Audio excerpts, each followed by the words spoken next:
sorry for the background noise as I roll down the road in the Jeep.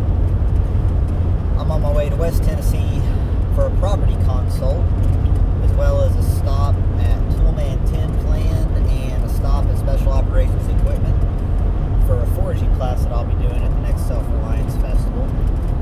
But I just had the most interesting encounter. Stopped in Lebanon, Tennessee to grab a drink from the gas station, and right after I got out of the Jeep, some old boy next to an old F-150 hollered at me, "Hey, you got any jumper cables?" And I said, "Yes, I do. Give me 5 minutes and I'll be out there." Bought my drink, pulled around to him, pulled the cables out, and the instant I got out of the Jeep, he's pointing up at the sky. He said, "Those are red-tailed hawks." There were two of them circling. He said, "You can tell the male one because he's bigger than the other." And I said, "Yeah," I said, "I really like those hawks. We've got them all over our property at our farm in Knoxville." Like, "Oh, you got a farm?"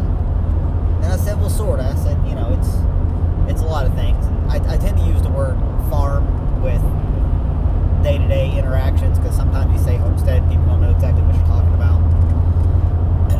And he wanted to know what we raise, and I said, "Well, we've done chickens and turkeys before, and right now we're just doing some sheep. We've got a donkey out there, and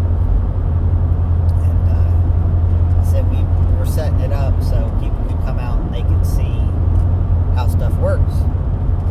And he said, "Well, I teach people about gardening and livestock and stuff like that too." His name was George. I didn't get his last name.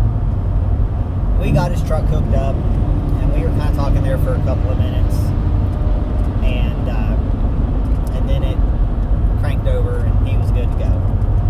And I shook his hand, and he thanked me, and I said, I need to get on the road. I've got an appointment.